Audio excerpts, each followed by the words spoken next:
Now what is indicators या what are indicators, क्या होते हैं ये इंडिकेटर्स? बेसिकली इंडिकेटर्स होती हैं एक टाइप की डाई वो चीज़ें हैं जो कलर को चेंज कराती हैं। तो इंडिकेटर्स आर सब्सटेंसेस, बेसिकली इनको हम डाई बोल रहे हैं, that will change colours when they come in contact with acid और बेस। ये अपने पर्टिकुलर कलर को चेंज कर लेते हैं जब ये किसी एसिड या बेस के कांटेक्ट में आते हैं। अब क्वेश्चन यहाँ से एक अराइज होता है कि why do we need indicators, हमें ज़रूरत क्यों है? क्या ऐसी ज़रूरत आ गई कि हमें इंडिकेटर्स की हेल्प लेनी पड़ी? So indicators are safe way to help scientist determine whether substance is an acid और अल्कली। सबसे ज़्यादा सूटेबल और सिंपलेस्ट वे फाइंड आउट किया गया तो उसमें इंडिकेटर्स का यूज़ सबसे ज़्यादा सिंपल पाया गया, जो विदाउट एनी हार्म साइंटिस्ट की हेल्प करते हैं for determining weather a substance is acidic और बेसिक या अल्कली।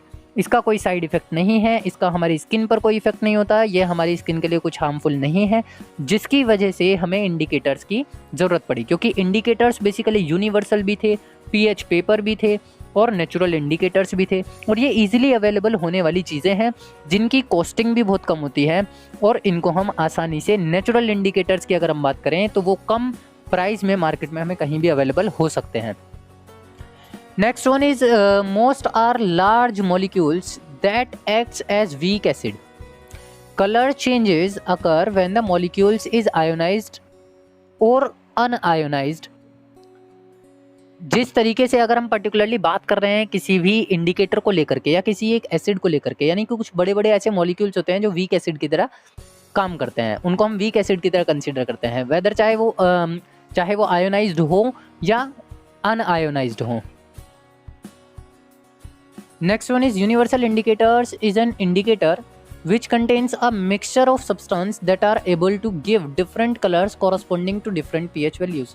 जिसको हम यूनिवर्सल इंडिकेटर का नाम देते हैं वो बेसिकली एक इस टाइप का सब्सटेंस है, इस टाइप का एक मिक्सचर है जो एबल होगा हर pH वैल्यू को आइडेंटिफाई कराने में। इसका मतलब 0 से लेकर के 14 तक की सारी करैक्टरिस्टिक जिस यूनिवर्सल जिस इंडिकेटर में होंगी, जिस इंडिकेटर के अंदर ये सारी रेंज बिलोंग करेंगी, वो इंडिकेटर को हम यूनिवर्सल इंडिकेटर का नाम देते हैं। तो अगर बाय चांस क्वेश्चन आता है कि व्हाट इज यूनिवर्सल इंडिकेटर, तो universal indicators are those which contain some mixture of substance that are able to give different colours corresponding to different pH values. और इससे रिलेटेड और भी एक्स्ट्रा अगर जानना हो तो उसके लिए मैं आप लोगों को एक अलग से छोटी सी वीडियो प्रोवाइड करा दूंगा यूनिवर्सल इंडिकेटर के बारे में।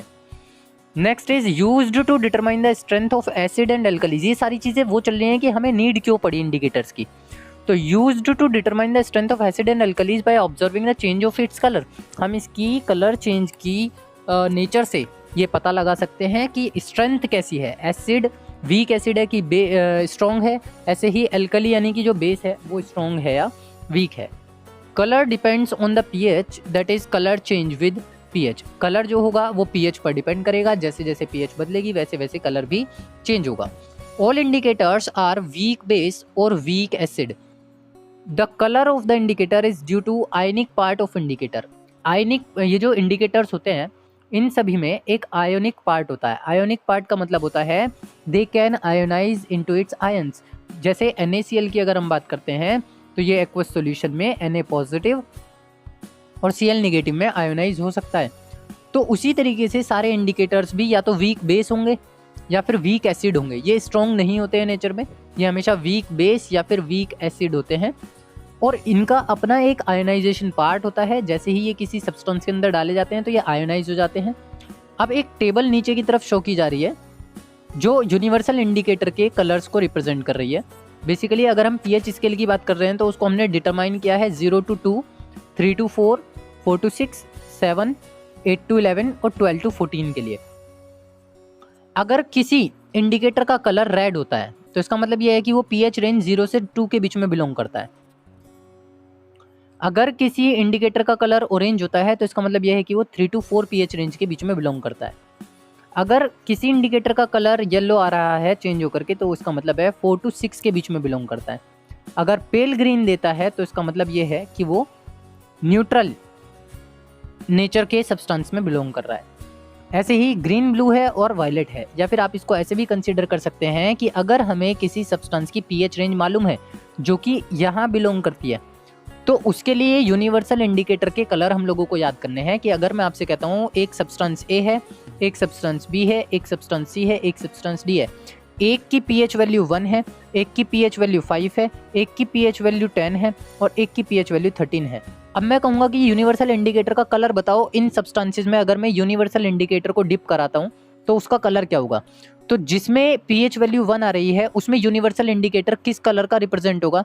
रेड कलर में चेंज होगा। जिसमें 5 आ रही है उसमें येलो में चेंज हो जाएगा। जिसमें 10 आ रही है उसमें ग्रीन ब्लू में चेंज हो जाएगा और जिसमें 13 आ रही है उसमें वो वॉयलेट कलर में चेंज हो जाएगा। तो आप लोगों को ये वाली रेंज याद करनी होगी कि कौन सी पीएच वैल्यू पर यूनिवर्सल इंडिकेटर का कलर कौन सा होता है। लिमिटेशन की अगर हम बात करते हैं तो लिमिटेशन ये है कि solutions must be colourless.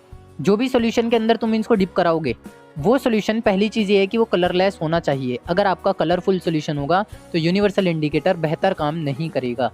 Second one is I must be able to detect the change, और आंखों में कोई ऐसा डिफेक्ट ना हो, यानी कलर ब्लाइंडनेस वाला डिफेक्ट ना हो, ताकि आप उसमें कलर को आइडेंटिफाई कर सकें कि कलर में चेंज आया है या नहीं आया है।